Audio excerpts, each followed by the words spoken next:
지난 한 주간도 평안하셨습니까? 많이 고단하셨군요.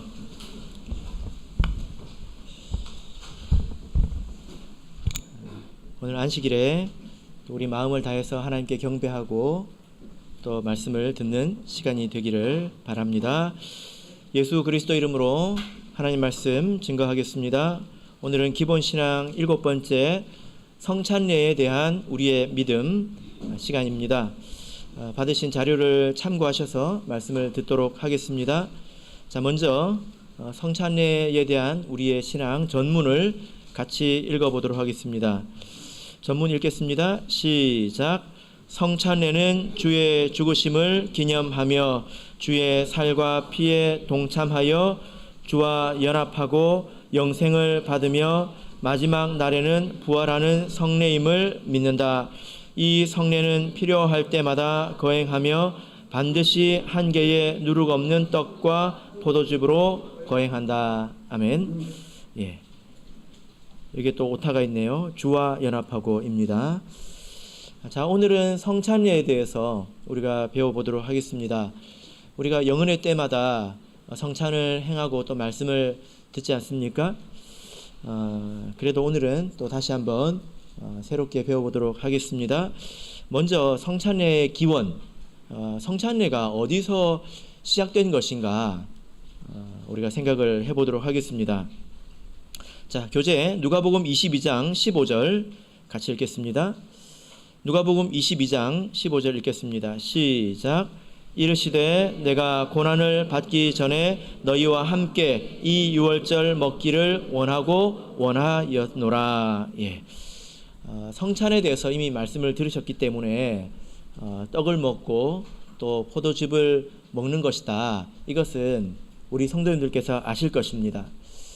그런데 이 성찬을 우리 하나님께서 예수님께서 설립을 하셨지만 먼저 우리가 유월절에 대해서 배워야 합니다. 왜냐하면 예수님께서 이 성찬을 유월절에 세우셨기 때문입니다. 자, 그리고 성찬을 행하시면서 여기서 보면 유월절 먹기를 원하고 원하였다 이렇게 말씀을 하고 있죠. 여러분 한번 이 말씀을 다시 한번 보시길 바랍니다. 만약에 그 성경을 모르는 사람이 한 번도 안 읽어본 사람이 이 누가복음 22장 15절을 먼저 읽었어요. 그러면 유월절이란 게 뭔지 모르겠죠? 그럼 유월절이 뭐라고 생각하겠습니까? 네? 먹는 거라고 생각하겠죠? 뭐 먹는 음식 이름인가? 아마 그렇게 생각을 했을 것입니다. 좀 재밌지 않습니까? 이게 그 관용적인 그런 표현인데 유월절은 이스라엘의 절기의 이름이죠. 명절입니다. 우리나라 명절은 뭐가 있습니까? 설날, 또 추석 이렇게 있잖아요. 여러분은 뭐가 더 좋으세요? 설날이 좋아요? 추석이 좋아요? 예, 아이들은 당연히 설날이 좋죠. 왜냐하면 용돈을 받으니까. 그런데 추석을 다음에 어떤 말이 어울립니까? 추석을 지키다. 어울립니까? 여러분 추석을 지키십니까? 예, 추석을 뭐 지내다. 뭐 이 정도가 어울리는 것 같아요. 그죠? 추석을 먹다. 이렇게 혹시 말하시는 분 계십니까? 은광 형제. 저는 이번 해 추석을 먹을래요. 이렇게 말합니까? 좀 이상하죠? 그죠? 예. 그런데 이 유월절을 지키고 또 유월절을 보내는 것을 이스라엘 사람들은 유월절을 먹다 이렇게 표현을 했습니다. 그러니까 유월절은 어떤 절기인지는 모르겠지만 먹는 것과 상당히 깊은 관련이 있다 이렇게 생각을 해볼 수가 있겠죠? 예.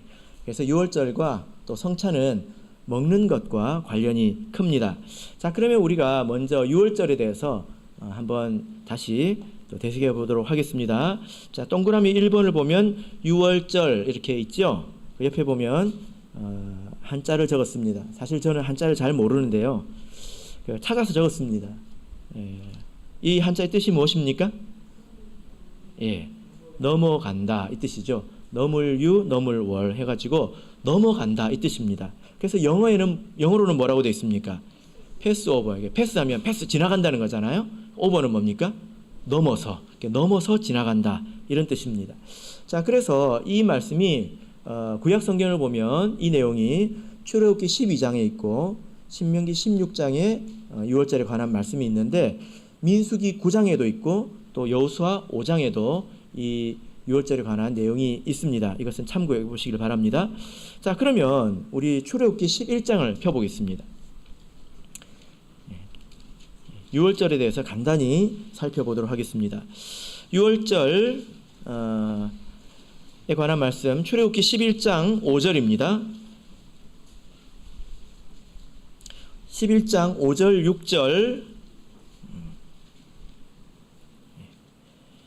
자, 읽겠습니다. 시작. 애굽 가운데 처음 난 것은 위에 앉은 바로의 장자로부터 맷돌 뒤에 있는 여종의 장자까지와 모든 생축에 처음 난 것이 죽을지라. 애굽 전국에 전무후무한 큰 곡성이 있으리라. 예. 자, 여기 보니까 모든 사람 그리고 동물의 장자 아들이에요. 그런데 첫 아들은 다 죽게 되는 하나님의 재앙이 있었습니다. 이 재앙은 이스라엘 백성과 관련이 있죠. 이스라엘 백성이 애굽에 가서 살았습니다. 그런데 어느 날 이스라엘을 잘 모르는 그런 왕이 나타나서 이스라엘 백성이 노예가 되었죠. 그래서 하나님께서 모세를 통해서 그 이스라엘 백성을 건져내려고 하셨습니다. 애굽에서 빼내려고 하셨습니다. 그런데 이 바로가 이 노예 민족이 사라지면 타격이 크잖아요. 그래서 안 보내려고 했어요. 그래서 하나님께서 모세를 통해서 10가지의 재앙을 내리셨는데 그 10가지 재앙 중에 마지막 재앙이 뭐냐면 장자가 죽는 것입니다. 자, 여기서 장자 손 들어보세요. 장자. 예. 대부분 아마 요즘에는 장자일 겁니다. 아들 둘 있는 집 빼고 대부분 장자이죠. 왜냐하면 아이를 그렇게 많이 낳지 않기 때문에. 여러분들 이제 그 시절에 있었으면 다 죽어야 돼. 장자. 저도 장자인데요. 이스라엘 백성이 이 재앙을 면할 수 있도록 하나님께서 방법을 알려주셨죠. 그 내용이 12장에 있습니다. 그래서 그 죽음의 천사가 왔다가 이렇게 행하는 집을 보면 그 천사가 죽이지 않고 넘어간다. 그런 의미에서 유월절이고 이제 유월절이 되겠습니다. 자, 12장 3절을 우리 읽어보겠습니다. 시작. 너희는 이스라엘 회중에게 고하여 이르라. 이달 열흘에 너희 매인 어린 양을 취할지니 각 가족대로 그 식구를 위하여 어린 양을 취하되. 예. 자, 2절을 보면 이 달을 이제 기준으로 삼아서 첫 번째 달을 삼아라. 그리고 그 달 10번째 날 열흘에는 무엇을 하라고 하고 있습니까? 어린 양을 준비를 해라. 이렇게 말씀을 하고 있습니다. 자, 이 어린 양을 어떻게 해야 될까요? 자, 6절, 7절 읽겠습니다. 시작. 이달 14일까지 간직하였다가 해질 때에 이스라엘 회중이 그 양을 잡고 그 피로 양을 먹을 집 문 좌우 설주와 인방에 바르고. 예. 그러니까 10일에 양을 준비를 해가지고 3, 4일 집에서 보관을 하는 거죠. 그죠? 예, 데리고 있다가 14일에 뭐 합니까? 양을 죽이는 것입니다. 그러면 양을 죽이면 피가 나오지 않습니까? 그 피를 어떻게 합니까? 예, 이렇게 문에 이제 가쪽을 이렇게 바르는 거예요. 예, 그렇게 하는 것입니다. 그리고 그날 밤에 무엇을 합니까? 그날 밤에 꼭 이걸 먹어야 합니다.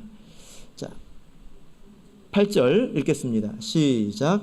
그 밤에 그 고기를 불에 구워 무교병과 쓴 나물과 아울러 먹되. 예. 자, 그래서 유월절은 먹는 절기예요. 이 세 가지를 먹어야 합니다. 첫 번째는 무엇입니까? 고기를 먹어야 합니다. 근데 이 고기를 남기면 안 돼요. 한 가족이. 근데 여러분 한번 생각해 보세요. 양 한 마리를 잡아가지고 가족이 다 먹으려고 그러면 그날 밤에 다 먹으려고 그러면 굉장히 힘들 거예요. 그죠? 그래서 하나님께서 우리의 그 위를 배려해서 어린 양을 취하라고 하셨죠. 예. 그리고 다 못 먹으면 남기면 다 불로 태우라고 말씀을 하셨습니다. 그 고기와 또 무엇입니까? 무교병. 그래서 이것은 누룩을 넣지 않고 구운 떡을 말합니다. 빵을 말하죠. 세 번째는 쓴 나물입니다. 여러분 쓴 나물 좋아하십니까? 예. 요즘 우리 그 편식을 하는 아이들은 이스라엘 백성으로 태어났으면 굉장히 힘들었을 거예요. 쓴 나물을 계속 먹어야 되니까. 예. 근데 이걸 어떻게 먹어야 될까요? 예? 어떻게 먹어야 될까요? 자, 11절 보겠습니다. 11절 읽겠습니다. 시작. 너희는 그것을 이렇게 먹을지니 허리에 띠를 띠고 발에 신을 신고 손에 지팡이를 잡고 급히 먹으라. 이것이 여호와의 유월절이니라. 예, 여러분 어떻게 먹어야 합니까? 이렇게 먹으면 다 체할 것 같아요. 예? 원래 먹을 때는 허리띠를 풀고 편하게 앉아서 뒤로 지대가지고 천천히 맛있게 음미하면서 먹어야 되지 않습니까? 근데 여기서는 어떻게 하고 있습니까? 허리에 띠를 띠고 발에 신을 신고 일어서가지고 지팡이를 짚고 막 급하게 먹으라는 거예요. 왜 이렇게 먹으라고 하셨을까요? 이것은 그 10번째 재앙과 관계가 있습니다. 하나님께서 이 10가지의 재앙을 주신 것은 이스라엘 백성을 애굽에서 이렇게 빼오려고 하시는 거거든요. 그래서 이스라엘 백성이 이렇게 10번째 재앙이 있고 난 이후에 바로 떠나야 합니다. 떠나야 되는데 뒤에서는 누가 쫓아옵니까? 애굽의 병사가 오잖아요. 그러니까 빨리 먹고 빨리 가야 돼요. 근데 가는데 힘들지 않습니까? 그러니까 많이 먹어둬야 합니다. 그래서 이렇게 먹으라고 한 것입니다. 그렇게 피를 바르고 열심히 먹으면 어떻게 됩니까? 자, 교재에 출애굽기 12장 23절 보면 여호와께서 애굽 사람을 치러 두루 다니실 때에 문 임방과 좌우 설주의 피를 보시면 그 문을 넘으시고 이렇게 넘어간다. 이게 유월절입니다. 멸하는 자로 너희 집에 들어가서 너희를 치지 못하게 하실 것이다. 그래서 유월절은 죽음이 넘어가는 그런 절기인데요. 그 대신 누가 죽어야 됩니까? 어린 양이 죽죠. 어린 양이 죽기 때문에 사람이 장자가 죽지 않는 것입니다. 자, 교재 아래쪽에 신명기 16장 3절이 있습니다. 여기 보면 왜 급하게 먹으라 이렇게 하셨는지 나와 있는데, 자, 읽겠습니다. 시작. 유교병을 그것과 아울러 먹지 말고 7일 동안은 무교병 곧 고난의 떡을 그것과 아울러 먹으라. 이는 내가 애굽 땅에서 급속히 나왔음이니 이같이 행하여 너희 평생에 항상 내가 애굽 땅에서 나온 날을 기억할 것이니라. 예. 유월절은 정월 14일 하루입니다. 그리고 이어서 7일 동안 무교절입니다. 그래서 이 두 절기가 하나로 이렇게 붙어 있는데 의미는 뭐냐면은 유월절은 재앙이 넘어간 것을 기념하는 것이고요. 무교절은 애굽에서 도망친 것을 기념하는 거예요. 도망친 거. 애굽에서 열심히 나왔지 않습니까? 열심히 나와야 되잖아요. 그죠? 그래서 이 절기의 의미가 뭐냐면은 우리가 이 어린 양의 피로 심판을 피했다. 이것이 유월절이고요. 그리고 무교절은 우리가 세상에서 나왔다. 근데 나올 때는 어떻게 나와야 됩니까? 여러분 빵에다가 누룩을 넣으면 이게 반죽이 부풀어 오는데 얼마나 걸려요?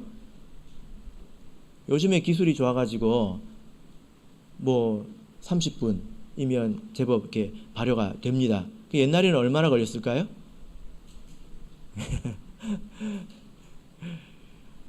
그럴 시간이 없다는 거예요. 맛있는 걸 그렇게 먹을 시간이 없다는 것입니다. 이것은 도망치는 자의 정신을 말하는 거예요. 케이크를 만들어서 먹을 시간이 없는 것입니다.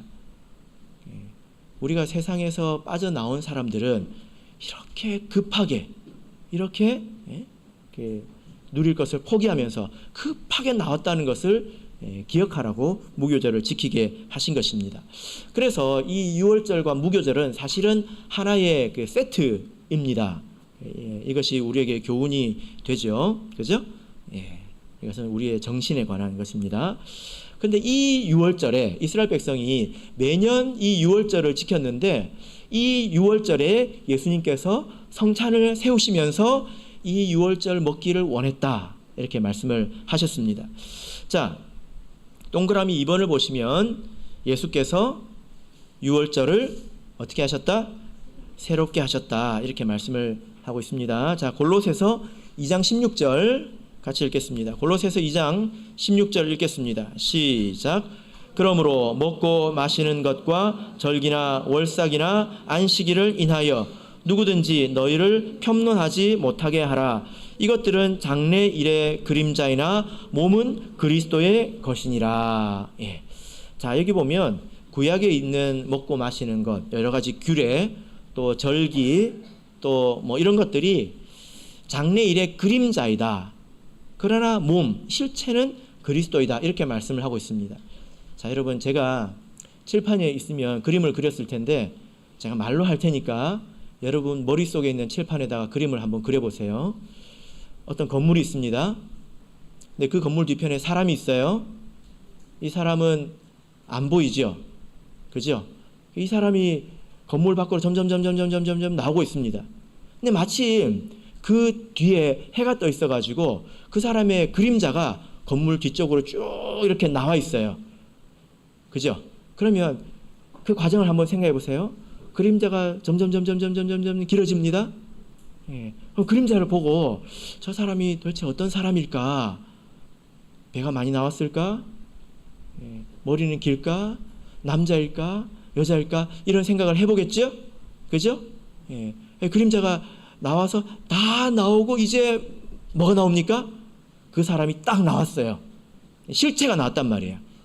그러면 이 사람이 나오기 전에는 뭘 열심히 봐야 됩니까? 그림자를 열심히 봐야죠. 그런데 이 사람이 딱 나오고 나면 그림자에 관심을 둘까요, 말까요? 둘 필요가 없겠죠.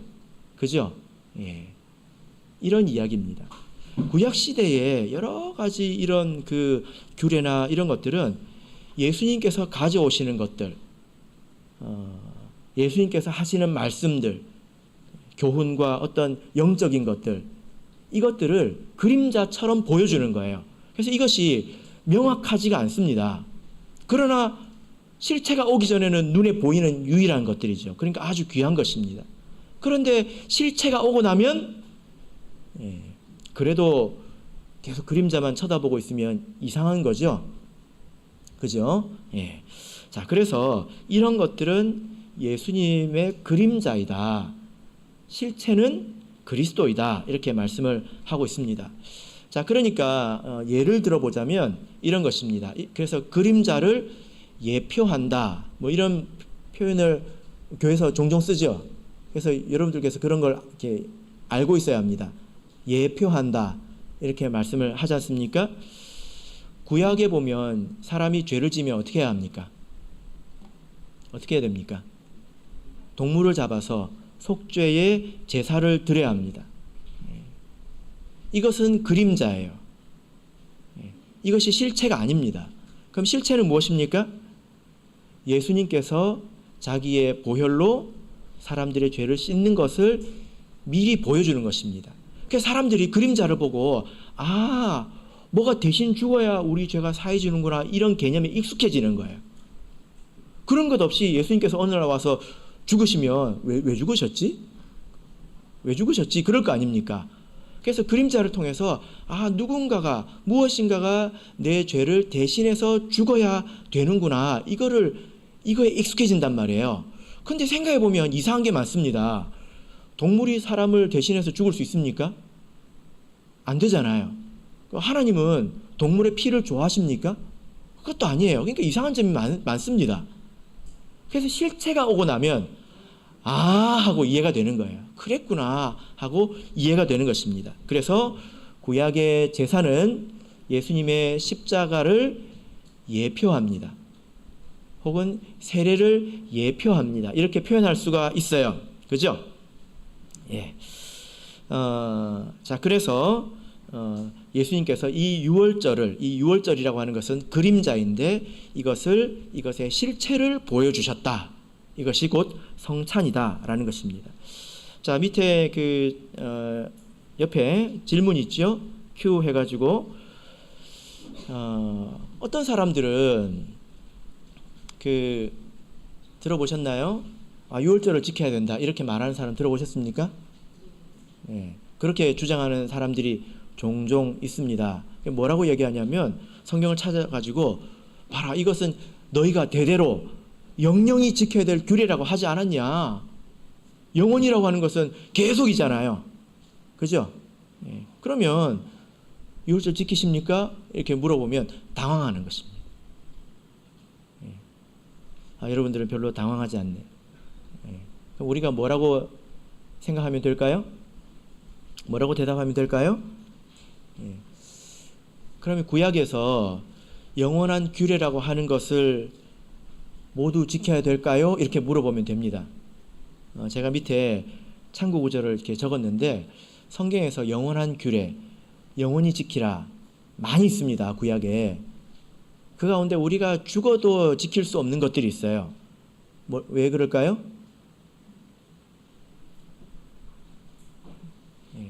여러분 지금 성전이 어디 있습니까? 예루살렘에 있잖아요. 저기 이스라엘에. 거기 지금 성전이 있습니까? 없습니까? 성전이 없어요. 그 자리에 뭐가 있습니까? 회교 사원이 있죠. 그죠? 영원히 지키라고 하는 규례에 성전 안에 등불을 간검하라. 불을 꺼트리면 안 된다. 불을 잘 돌봐라. 이런 규례가 있습니다. 우리가 지킬 수 있습니까? 성전도 없고 그리고 등불도 없는데 우리가 어떻게 그걸 합니까? 우리가 저기 비행기 타고 매일 가야 될까요? 이스라엘 가서 살아야 될까요? 그게 아니죠. 영원히 지키라고 하는 것은 예수님을 통해서 우리에게 성취된 것, 온전하게 된 것을 지키라는 그런 의미입니다. 자, 그래서 예수님께서 이 유월절, 이 그림자를 온전케 하신 것이 성찬입니다. 내가 이 유월절 먹기를 원하고 원하였노라 하시고 성찬을 행하셨죠. 그래서 제자들과 뭘 먹었다고 말하고 있습니까?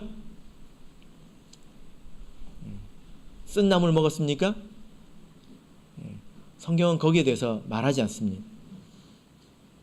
뭘 먹었다고 말하고 있을까요? 자, 교재에 누가복음 22장 19절 20절입니다. 아까 우리 누가복음 시작할 때 22장 15절을 읽었잖아요.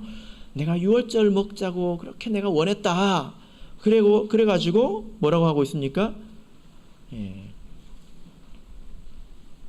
자, 누가복음 22장 19절 20절 읽겠습니다. 시작. 또 떡을 가져 살해하시고 떼어 저에게 주시며 가라사대 이것은 너희를 위하여 주는 내 몸이라. 너희가 이를 행하여 나를 기념하라 하시고 저녁 먹은 후에 잔도 이와 같이 하여 가라사대 이 잔은 내 피로 세우는 새 언약이니 곧 너희를 위하여 붓는 것이라. 예수님께서 무엇을 주셨습니까? 내 몸과 피를 먹으라 이렇게 말씀을 하셨습니다. 그래서 이 유월절을 온전케 하신 것이 지금의 성찬이 된 것입니다. 아시겠죠? 그래서 성찬을 이해하려면 유월절을 이해해야 합니다. 대략 우리가 알고 있어야 이것이 어떤 것인가 알 수가 있죠. 자, 그래서 때로는 이 성찬을 유월절이라고 말하기도 합니다. 그래서 유월절 지켜야 합니다. 막 그렇게 하는 사람들한테 성찬 말하세요? 이렇게 대답하면 당황해요. 모르는 줄 알고 있는데 알고 있으니까. 자, 고린도전서 5장 7절 보겠습니다. 시작. 너희는 누룩 없는 자인데 새 덩어리가 되기 위하여 묵은 누룩을 내어 버리라. 우리의 유월절 양 곧 그리스도께서 희생이 되셨느니라. 자, 원문을 보면 여기에 양이라는 단어는 없습니다. 우리의 유월절 곧 그리스도께서 희생이 되셨느니라 이렇게 되어 있습니다. 우리는 주의 살과 주의 피를 먹어야 되잖아요. 예수님을 먹는 거거든요. 예수님께서 우리의 유월절입니다. 그래서 이 유월절을 먹는다 라는 말과 통하지요.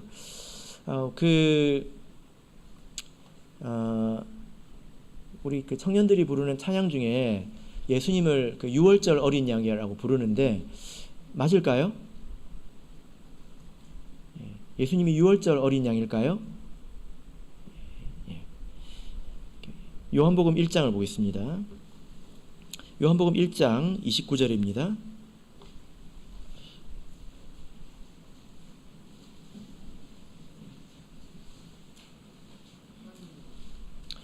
요한복음 1장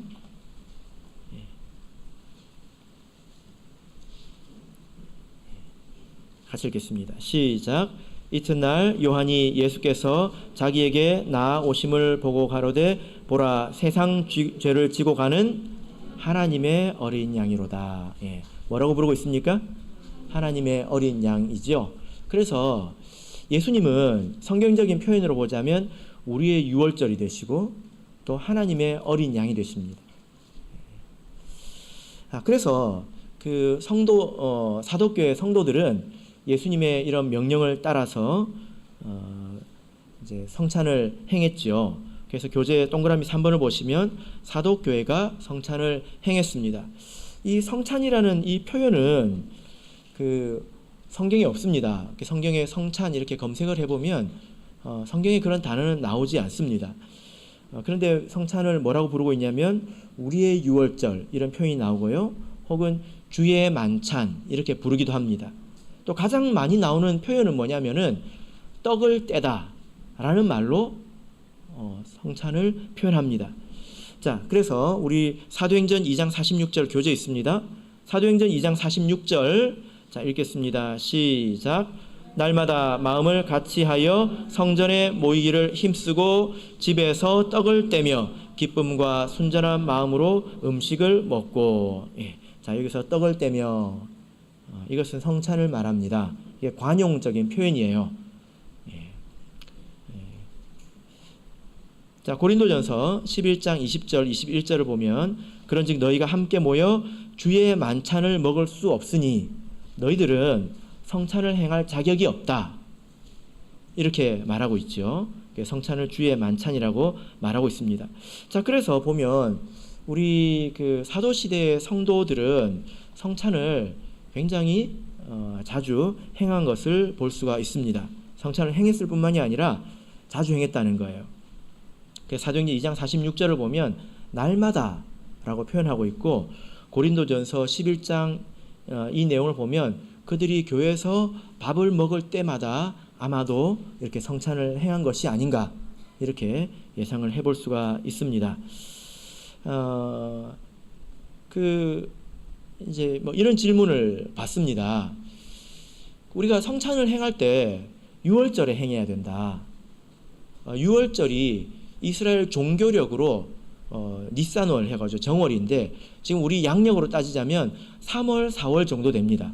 3, 4월 정도에 있는데요. 이때 그 해년마다 달라요. 음력처럼 다릅니다. 그래서 계산을 해야 합니다. 우리가 이 그 종교력 14일에 성찬을 행해야 될까요? 그때 한 번만 행해야 될까요? 네. 그렇지 않습니다. 그래서 앞에 있는 사도행전 말씀을 보시면 식사 후에 또 종종 성찬을 행한 것을 알 수 있고 또 사도행전 20장 11절을 보면 바울 사도가 그 지역을 떠나기 전에 성찬을 행했다, 떡을 뗐다 이런 표현이 또 나옵니다. 이제 그런 것에 미혹되기가 쉬운데요. 참 재밌는 게 뭐냐면은 유월절을 지키는 구약의 유월절을 지키는 방법은 여러 가지가 있어요. 때, 장소, 시간, 방법 이게 여러 가지가 있잖아요. 그런데 신약으로 무엇만 가져온 것입니까? 다른 것은 할 수가 없으니까 제끼고 쓴 나물 이런 거 안 먹죠? 뭐만 가져옵니까? 거기서 특별히 날짜만 가져온 거예요. 왜 날짜만 가져왔을까요? 그게 미혹입니다. 왜 다른 것은 다 준수하지 않고 쓴나물도 먹어야 된다고 하지 왜 이렇게 횟수만 준수해야 된다고 말을 할까요? 이런 것이 미혹되는 지점이죠. 우리 참예수교회는 대체적으로 그 영은회 때 성찬을 행하지 않습니까? 그런데 꼭 그래야만 되는 것은 아닙니다. 지금 많은 교회가 그 신년 성찬을 행하고 있습니다. 1월 첫째 안식일에 성찬을 행하고요. 그리고 해외의 어떤 교회는 매달 성찬을 행하는 교회가 있다고 제가 들은 적이 있습니다. 이것은 결정하기 나름이죠. 자, 그러면 이제 큰 두 번째 성찬의 의미와 효력에 대해서 생각해 보겠습니다. 구약 성경에 하나님께서 유월절을 지키라고 했을 때는 왜 지키라고 했냐면 매년 죽음의 천사가 오기 때문에 그렇게 한 게 아니에요. 그죠? 그건 애굽에서 첫 번째 그 유월절에만 있지 않았습니까? 매년 그런 그 죽음에서 벗어나야 되기 때문에 그렇게 한 것은 아닙니다. 그러나 무엇 때문입니까? 잊어버리지 말고 기억하라. 이것 아니겠습니까? 너희가 애굽에서 이렇게 나왔다는 것을 잊지 말고 기억하라 해서 기억하도록 이렇게 하신 것입니다. 자, 성찬은 이와는 조금 다른데요. 자, 동그라미 1번 성찬의 의미 무엇입니까? 주의 죽으심을 기념함. 주의 죽으심을 기념함. 기념한다고 하는 것은 기억한다는 것입니다. 무엇을 기억하는 것입니까? 예수님께서 우리 죄를 위해서 죽으셨다라는 사실을 계속 잊지 말고 기억하게 하는 그런 의미가 있다는 거예요. 자, 그래서 누가복음 22장 19절을 읽어보겠습니다. 시작. 또 떡을 가져 살해하시고 떼어 저에게 주시며 가라사대 이것은 너희를 위하여 주는 내 몸이라 너희가 이를 행하여 나를 기념하라. 기억하라. 잊어버리지 말고 기억하라. 이것입니다. 그래서 제가 이렇게 청년 시절에 처음 교회에 들어와서 성찬을 행했을 때 그때 제가 좀 의미 있게 본 것은 뭐냐면은 사람들이 많이 울더라고요. 성찬을 행하면서 많이 울었습니다. 기억나십니까? 기억나십니까? 많이 울었습니다. 그래서 제가 초신자의 눈으로 봤을 때 이제 그랬던 기억이 납니다. 그리고 저도 이제 그 의미를 알았죠. 그 눈물은 어떤 눈물입니까? 감사의 눈물이고 또 회개의 눈물이잖아요. 왜 울까요? 잘못한 게 있으니까 우는 거예요. 예수님께서 나를 위해서 십자가에서 죽어주셨는데 내가 지금까지 잊어버리고 망각하고 내 마음대로 살아왔다가 이거 받으려고 하니까 미안한 거예요. 예수님의 살과 피, 찢겨진 그 살과 피를 받으려고 하니까 미안한 거예요. 근데 또 안 먹을 수는 없지 않습니까? 그러니까 우는 거지. 물론 다 그런 건 아니겠지만 대체적으로 그렇지 않을까 이렇게 생각을 해봅니다. 자, 히브리서 9장 14절을 보겠습니다. 히브리서 9장 14절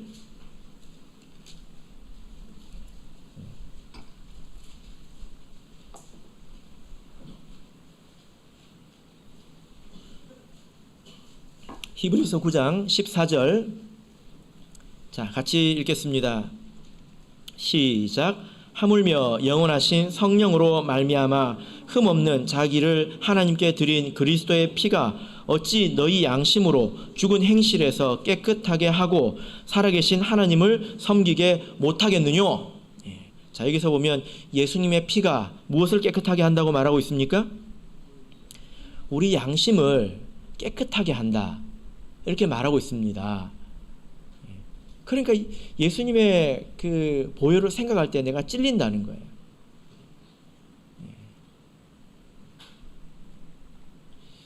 예수님께서는 피를 흘리셨는데 나는 땀도 흘리기 싫어하면 이거 말이 됩니까? 안 됩니까? 예수님께서 우리를 위해서 피를 흘리셨다는 것을 여러분 다 믿으십니다. 왜냐하면 우리가 그렇게 믿고 세례를 받았고 또 우리가 성령을 받았잖아요. 그죠? 성령을 받은 사람들은 하나님이 정말 계시구나 이걸 알 수 있습니다. 그래서 예수님께서 나를 위해서 틀림없이 죽으셨다 이것을 확신합니다. 그걸 안다고 하는 것은 우리 양심을 이제 깨끗하게 한다는 거예요. 만약에 그것으로 우리가 자신을 돌아볼 줄 모르면 무엇이 그 사람을 변화시킬 수 있을까요? 그래서 십자가의 은혜를 생각하는 것은 우리 신앙의 큰 동력이 됩니다. 또 성령을 받은 것, 이 두 가지가 큰 동력이 되죠. 그죠? 예수님께서는 그 무거운 십자가를 지시고 그 고통스러운 십자가의 죽음을 담당하셔서 피를 흘리셨는데 나는 땀 흘리기도 싫어하고 그러면 말이 없죠. 할 말이 없다는 것입니다. 그래서 십자가를 잊은 사람들은 사실 생명력을 잃어버리게 됩니다. 그래서 우리가 십자가를 기억해야 합니다. 그래서 마음속에서 우리 성도님들 신앙생활 하실 때에 마음속에서 예수님의 그 보혈의 은혜를 잊어버리지 않도록 노력하셔야 합니다. 자, 두 번째는 무엇입니까? 성찬의 의미와 효력.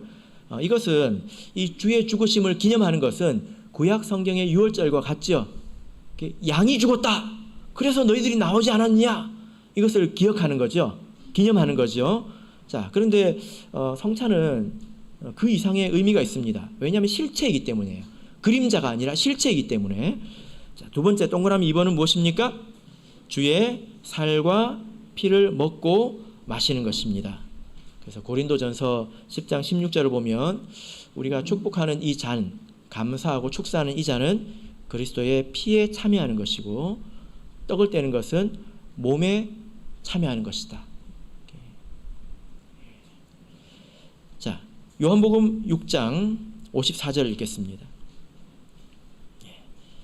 자, 요한복음 6장 54절 읽겠습니다. 시작. 내 살을 먹고 내 피를 마시는 자는 영생을 가졌고 마지막 날에 내가 그를 다시 살리리니. 여러분 혹시 여러분 이런 체험이 있으십니까? 고기를 먹고 갑자기 눈이 밝아진다는 느낌을 받아보신 적 있으십니까? 네? 그런 느낌이 없으시다고 하는 것은 여러분들이 고기가 충만하시다는 거예요. 평소에. 네. 근데 고기를 안 먹던 사람이 고기를 먹으면 밝아지고 힘이 납니다. 예수님께서 왜 양을 먹으라고 하셨을까요? 6월절에 그 다음 날부터 뭐 해야 됩니까? 열심히 걸어야 되거든요. 빨리 걸어야 되거든요. 그래서 양을 먹은 덕분에 이렇게 든든하잖아요. 그래가지고 열심히 이제 도망간 것입니다. 우리가 예수님의 살과 피를 왜 먹어야 될까요? 이게 양식이기 때문에 그렇습니다.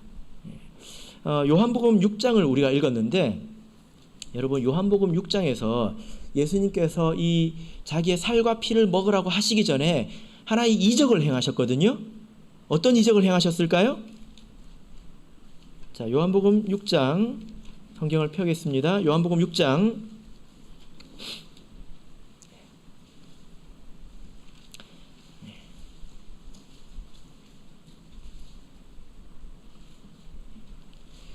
4절 보겠습니다. 4절 같이 읽겠습니다. 시작. 마침 유대인의 명절인 유월절이 가까운지라. 어떤 절기입니까? 예수님께서 유월절이 가까웠을 때 특별히 하나의 이적을 행하셨어요. 그 이적이 무엇입니까? 그 밑에 내용을 쭉 보시기 바랍니다. 무엇입니까? 오병이어의 이적이에요. 그래서 보리떡 그리고 물고기로 수천 명을 이렇게 먹이시지 않았습니까? 사람들이 배가 든든했어요. 배가 든든하면 그 다음 날에 힘이 나죠. 그죠? 그래가지고 예수님을 막 왕으로 삼으려고 하니까 예수님께서 뭐라고 말씀하셨을까요? 27절 읽겠습니다. 27절 읽겠습니다. 시작. 썩는 양식을 위하여 일하지 말고 영생하도록 있는 양식을 위하여 하라. 이 양식은 인자가 너에게 주리니 인자는 아버지 하나님의 인치신 자니라. 예. 너희들은 썩는 양식을 구하지 마라. 여러분, 썩는 양식이 뭐죠? 가만두면 뭐 썩는 그런 양식을 말합니까? 그게 아니라 우리가 음식을 먹어도, 세상에 있는 음식을 먹어도 우리 몸이 늙어가고 우리 몸이 나중에 썩잖아요. 그죠? 그걸 썩는 양식이라고 하는 것입니다. 세상에 있는 양식. 반대말이 무엇입니까? 영생하도록 있는 양식. 그러니까 썩지 않게 하는 양식입니다. 그러니까 우리 몸이 썩지 않는다는 거예요. 물론 죽고 나면 썩지요. 근데 예수님께서 다시 이제 부활시켜 주신다는 겁니다. 이것은 무엇입니까? 썩지 않는 양식, 영생하도록 하는 양식이 무엇입니까? 예. 아까 우리가 읽었잖아요. 예. 54절 보겠습니다. 예. 54절 읽겠습니다. 시작.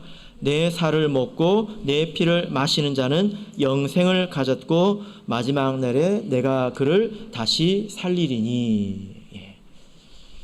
그러니까 이 유월절과 또 요한복음 6장을 보면 오병이어의 이적과 또 사실은 만나의 사건과 성찬은 다 관계가 있습니다.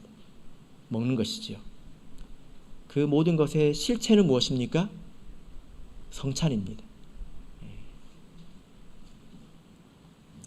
이것을 먹을 때에 우리가 오늘 밥을 먹으면 내일 벌떡 일어날 거예요.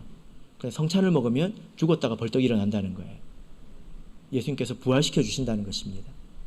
그래서 영생하는 양식이라고 말씀을 하고 있습니다. 자, 그래서 이후에 그 6장 54절 이후의 말씀을 보시면 다시 살 것이다. 부활을 계속 이야기를 하고 있는 것입니다. 이것이 참이죠. 그래서 우리가 성찬을 행할 때 우리는 떡과 잔을 받지만 영적으로 그것은 무엇이라는 것입니까? 주의 살과 피를 받는 것입니다. 여러분, 이것을 믿으십니까? 이것을 정말로 믿으십니까? 예. 우리가 말씀을 통해서 믿습니다. 이것을 믿으면 우리가 그 두려워하는 마음으로 또 아주 경건한 마음으로 그것을 받고 또 십자가의 은혜를 생각할 수밖에 없습니다. 그 밑에 이제 네모 박스를 보시면 이것을 믿으시라고 제가 이렇게 내용을 적었는데요. 잘못 사용한 약이 독이 될 수 있듯이 바울 사도는 분별 없이 성찬에 참여한 자들이 반대의 효력을 얻은 것을 지적하고 있다. 이게 무슨 말이냐면, 여러분 그 예를 들어 밀가루를 반죽해 가지고 진짜 약이랑 똑같이 만들었어요. 허연 가루 덩어리를 만들었습니다. 이것은 약이 아니에요. 그러니까 먹었을 때 독도 안 되겠지요. 약을 잘못 먹으면 독이 되지 않습니까? 그죠? 예.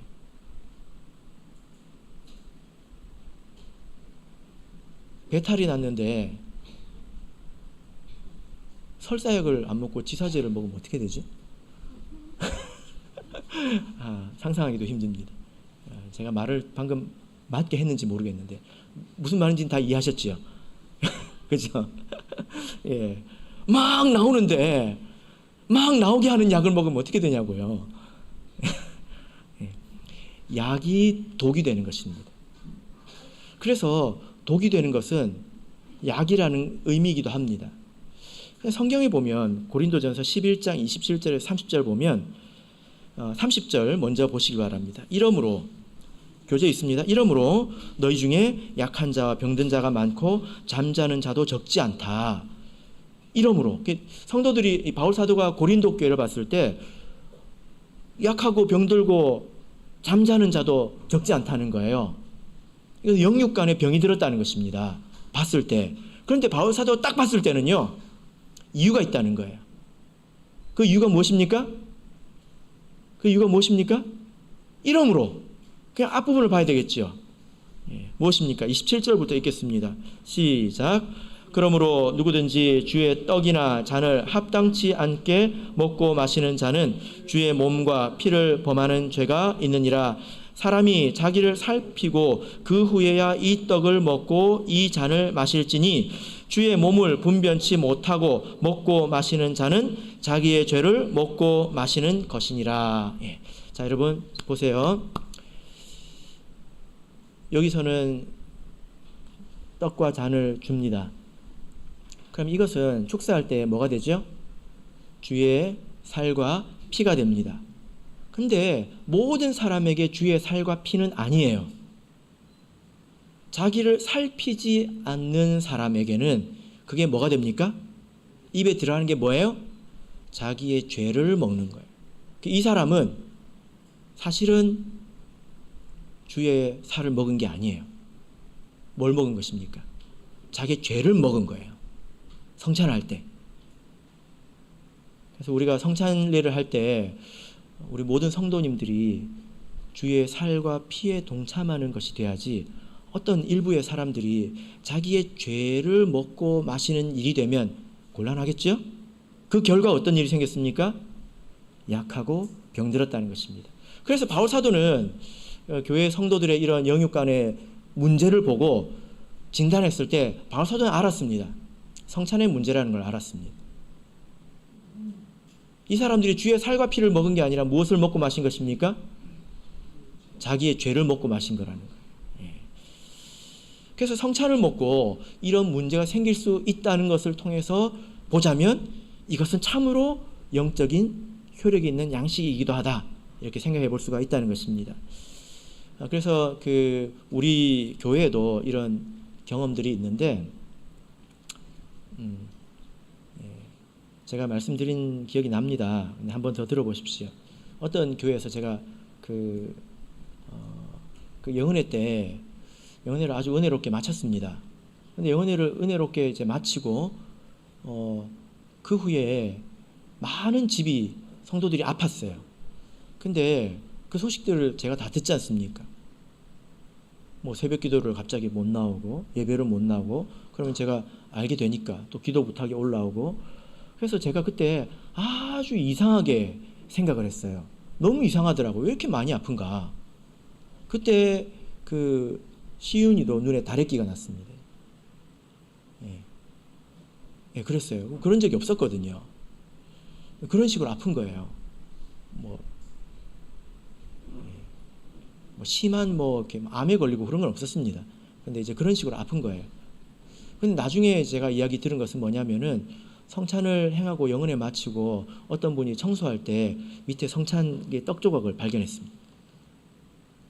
그래가지고 이게 제법 큰 덩어리도 있었어요.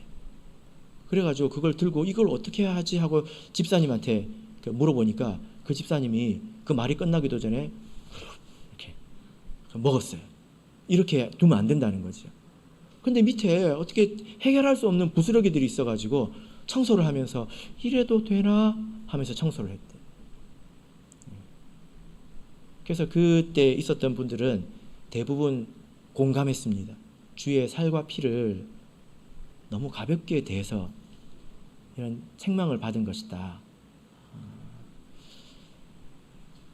그리고 중국의 어떤 교회에서는 영은의 다음 주에 이제 교회 안식일에 교회에 갔더니 강대상에서 임원들이 일찍 와서 예배당에서 기도를 하는데 강대상에서 굉장히 큰 소리가 났습니다. 근데 이건 화가 난 소리예요.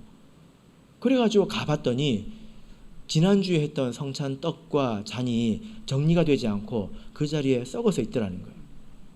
임원들이 얼마나 놀랬겠습니까? 그래가지고 어떻게 해결을 했대요. 제가 어떻게 해결을 했는지는 못 들었습니다. 제가 들은 것은 그 안식일 이후로 모든 임원들이 다 병에 걸렸습니다. 하나님께 책망을 받은 거죠. 이것은 어떤 일입니까? 우리가 받는 것이 그냥 단순한 떡 조각이 아니라는 거예요. 영적으로 변해서 예수님의 살과 피가 되었다는 것입니다. 이 말씀 가운데서 주의 살과 피를 합당하게 먹으라고 했죠. 근데 뭐가 합당하게 먹는 걸까요? 뭐가 합당치 못하게 먹는 걸까요? 고린도전서를 보면 싸우는 것입니다. 싸우는 것입니다. 사람과 나뉘는 것, 미워하고 나와 다르다고 이렇게 멀리하는 것입니다. 어떤 그 형제님이 성찬을 할 때 교회에서 성찬을 하는데 그날 그 사단이 시험한 것 같습니다. 아침에 그 아내하고 싸웠대요. 아내가 좀 잘못했나 봅니다. 아내가 계속 이제 사과를 하는데도 이 남편이 너무 화가 나가지고 안 받아줬어요. 그래가지고 성찬을 와서 하는 거예요. 뭐 큰 일이 있었나 보죠. 성찬식 하는 날 싸워보신 적 있으십니까? 그런데 그 형제가 성찬 떡을 집으려고 하는데 이게 안 집히는 거예요. 사람들이 얼마나 많이 기다리고 있습니까? 이렇게 떡을 집으려고 하는데 안 집히는 거예요. 그분이 알았죠. 그래서 하나님께서 나에게 이걸 허락하시지 않는구나, 이걸 알았습니다. 그래서 그 자리에서 울었대요. 그리고 마음을 풀고 회개하고 집었더니 딱 집히더라는 것입니다. 하나님께서 자기의 죄를 먹고 마시지 않도록 좀 부끄럽지만 그런 일을 주신 거죠. 그죠? 이래서 우리가 성찬을 행할 때 이것은 효력이 있는 것입니다. 말씀을 통해서 봐도 그렇고, 그리고 우리가 우리 교회의 간증들을 통해서 봐도 그렇습니다. 자, 이제 3번을 보겠습니다. 마지막입니다. 3번 성찬의 방법. 이것은 여러분들께서 너무 많이 들으셔서 제목만 보겠습니다. 하나의 누룩 없는 떡이에요. 무교병이죠. 이것을 먹으면서 여러분 무엇을 생각하셔야 될까요? 두 가지입니다. 예수님은 죄가 없다는 것입니다. 누룩은 죄를 말하죠. 죄가 없다는 거예요. 죄 없으신 예수님께서 나를 위해서 찢기셨다는 것입니다. 또 하나는 우리가 세상을 살면서 계속 케이크 같은 인생을 원하면 안 된다는 것입니다. 우리는 도망하는 사람이에요. 하늘나라로 도망하는 사람입니다. 팍팍하게 살아야 합니다. 자꾸 재밌고 즐겁게 살려고 하면 안 돼요. 자, 2번 무엇입니까? 포도나무에서 난 것입니다. 우리 교회는 포도주를 먹지 않고 포도즙으로 행하죠. 그죠? 근데 이제 성경을 통해서 이걸 연구해 보면 이것은 포도나무에서 난 것인데 민수기 6장 3절에서 이것을 포도즙이라고 말하고 있습니다. 원래 여러분 포도는요, 포도 학자의 그런 이제 그 글을 보면 포도는 따는 순간 발효가 시작됩니다. 따는 순간 발효가 시작됩니다. 가만히 놔둬도 이렇게 발효가 되죠. 그래서 여기서 그 발효되지 않은 포도즙이라고 적었는데 이게 좀 표현이 잘못된 것 같습니다. 인위적으로 발효시키지 않은 것을 말합니다. 누룩을 넣지 않은 것을 말하는 거죠. 그래서 그 이것을 철저히 지키려고 그 대만이나 이 화교 쪽에서는 그 녹즙기를 성찬식장 여기 보면 딱 세팅을 해놓고요. 그 자리에서 쭉 짜가지고 이렇게 합니다. 괜찮아요? 그러면 대만은 따뜻한 나라라 가지고 포도를 구하기가 쉬워서 그런 것 같아요. 요즘 또 뭐 전국에 마트가 있어서 뭐 비싸도 이렇게 구할 수 있을 것 같습니다. 근데 아프리카에서는 어떻게 할까요? 그래서 우리 교회에서 아프리카에 선교에 갈 때는 항상 건포도를 가져갑니다. 그냥 말린 건포도를 가져가서 그걸 이제 끓여서 즙을 짜가지고 그것으로 합니다. 이런저런 경우나 사정 또 성경을 이렇게 보면 우리가 포도즙으로 하는 것이 맞습니다. 그리고 성찬의 방법 세 번째 무엇입니까? 1번, 2번은 누가 하는 거죠? 누가 준비하는 거죠? 교회에서 준비하는 거잖아요. 3번은 누가 하는 것입니까? 자기가 하는 것입니다. 그래서 교회에서는 예수님의 살과 피를 줬는데 받는 사람이 자기의 죄를 먹고 마시는 일이 없도록 해야 되겠죠? 그죠? 그래서 핵심이 무엇입니까? 어떻게 해야 돼요? 자기를 살피고, 자기를 살피고, 핵심적으로 싸우지 않는 것입니다. 그리고 고린도전서 10장을 보면 우상 숭배하는 자들도 먹을 수가 없습니다. 그래서 주의 잔과 귀신의 잔을 겸하여 먹을 수 없다, 이렇게 말씀을 하고 있죠. 네. 대략 이 정도로 성찬에 대해서 말씀을 전해드렸습니다. 예수님께서 자기 몸을 찢으셔서 우리에게 살과 피를 주신 그 은혜를 항상 기억하시고 성찬 때마다 그리고 항상 예수님의 은혜를 마음에 새기고 살아가시기를 예수님의 이름으로 축복합니다. 우리 다 같이 찬송하겠습니다. 139장 찬송하겠습니다.